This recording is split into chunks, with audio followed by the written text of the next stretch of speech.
So the Nuggets get their get back tonight against the Thunder, second night of a back-to-back, and a very, very impressive game from Nikola Jokic. 15 of 20, 4 of 5 from the free throw line, 18 rebounds, 8 assists, only 1 turnover, and 35 points on 75% from the field. I mean, that is elite stuff from the Joker tonight. Not much defense to be played in tonight's game, which is surprising because generally OKC is the best defensive team in the league, but it just does go to show the greatness of Nikola Jokic that the Nuggets were able to have such a dominant, impressive offensive performance tonight, scoring 34, 33, 34, and 39 39 points in the quarters tonight. A minimum of 33 points in all 4 quarters is extremely impressive. Now, to be fair, Peyton Watson goes 4 of 4 from 3 tonight. That's a little unexpected. They get a real contribution from Jalen Pickett off the bench, who's a guy I loved at Penn State. Be interested to see if he continues to get more minutes and more rotation opportunities, because I actually think he's got the potential to be a really solid player.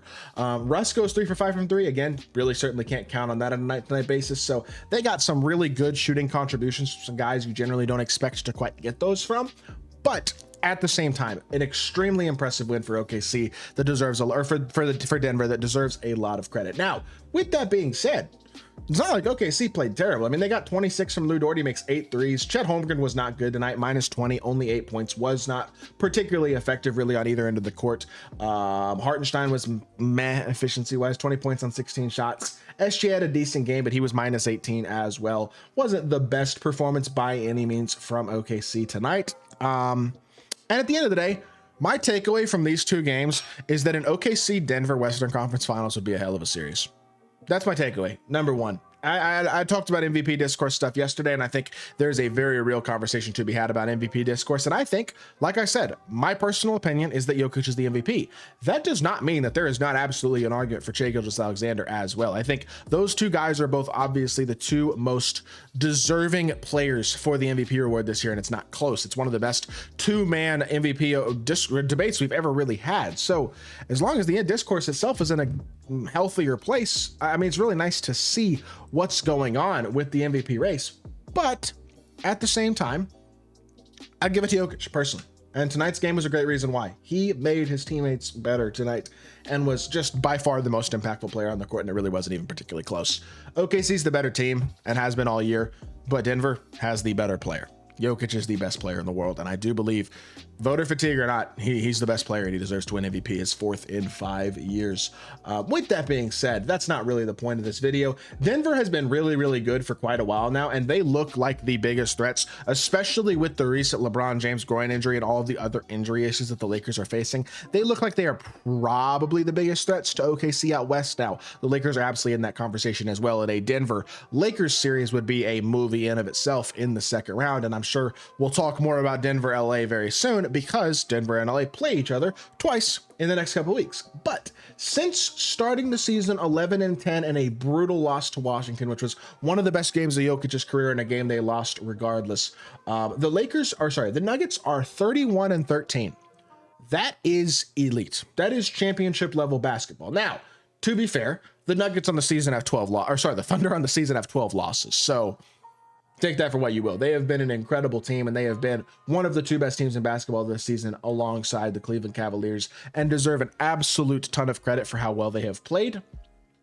But I would not be shocked to see Denver be able to give them an extremely good series. Denver has all the playoff experience in the world compared to this OKC team. They have the best player in the series, and that matters. And I do believe they have enough depth and role player talent to compete to a certain extent, especially with how much Jokic elevates his teammates. They didn't have Aaron Gordon tonight at all. Zeke Naji's actually been pretty good recently. Peyton Watson, if he shoots like this, is going to be incredibly valuable. Now, you can't really count on that, to be fair, but Jamal Murray has had a lot of big-time playoff performances in the past, and certainly is playing a lot more like Jamal Murray over the past couple months. Christian Brown has really taken a big step forward this year in his bigger role. MPJ's had one of the best seasons of his career. Russ, like I've talked about before on this channel, has been rejuvenated in Denver this year. This is a team that is absolutely capable of giving OKC a heck of a run for their money if that were to wind up being the conference finals. And that would be the type of knockdown, drag out, potentially 7-game series that I think could be an absolute movie and would be incredibly entertaining to watch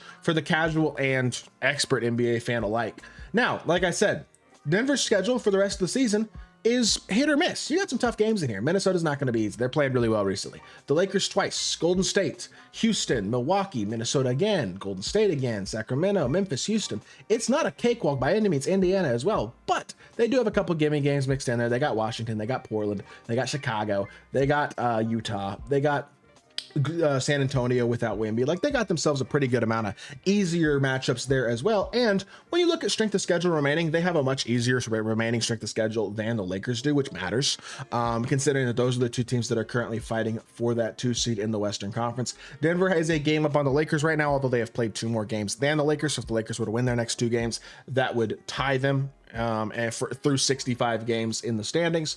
And those 2 games against the Lakers are going to obviously be huge for seeding. Very good chance those 2 games could decide who gets the 2nd seed this season. And it'll be interesting to wait and see what winds up happening with those 2 games. But either way, I think Denver is absolutely well positioned to give themselves a serious chance to compete for a title and a real chance to beat this Oklahoma City Thunder team if it were to come to that. I should say when it would come to that in the Western Conference Finals. I'd be shocked if OKC doesn't make the conference finals. If OKC were to lose in the first round, that would be beyond stunning. I mean, I don't think that's nearly, it's close to an impossibility in my opinion. And the second round, if they're playing Memphis or Houston, those feel like series where they're just deeper, better, more well-rounded, and just overall more better positioned to win those series than either of those 2 teams. But Denver, on the other hand, since December 8th, since being 11-10, have the 2nd best offensive rating in basketball at a 121.8 and a defensive rating that, look, isn't extremely elite, 22nd in basketball, but with the best offense in basketball, kind of makes up for some of those defensive issues. And they have the 4th best net rating in the league since that point. Your top 5 here since December 8th are your top 5 contenders: OKC, Cleveland, Boston, Denver, and LA. And those might be the top 5 contenders in order, arguably, especially with the LeBron injury recently for the Lakers. But the most interesting thing for me with Denver is the amount of games that guys have missed with injury for this Denver team. And I did not pull up their stats from this season before this video started, which I probably should have done, but I do think it is absolutely worth revisiting real quickly, because I think a lot of what has impacted the defensive end of the court for this team is the fact that, for example, Aaron Gordon has missed 27 games this season. You haven't gotten a lot of him. You've missed Peyton Watson for 14 games. A lot of missed games for 2 of their most important defensive players on the year. Having those 2 guys back healthy for the playoffs could really help raise the defensive floor of this team. And I do think you're going to get a more engaged, more locked in night-to-night defensive Nikola Jokic as well. And I think that is another valid point that could also strengthen the chances of Denver having a serious playoff run and giving OKC a real challenge in the playoffs. Either way, this sets up to be a phenomenal series, an incredibly fun series. And if this is what we get in the conference finals, look, I would still predict OKC to win, but I wouldn't be shocked in the slightest if Denver were to come on top and go back to the NBA finals.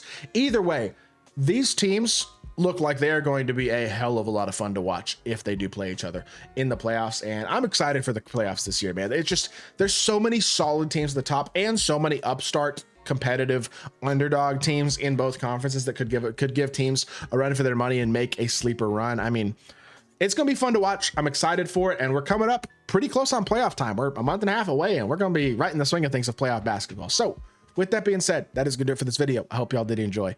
If you did, make sure you hit that like button, leave a comment, and subscribe. I will be back with more NBA content very, very soon, and I appreciate y'all. Peace.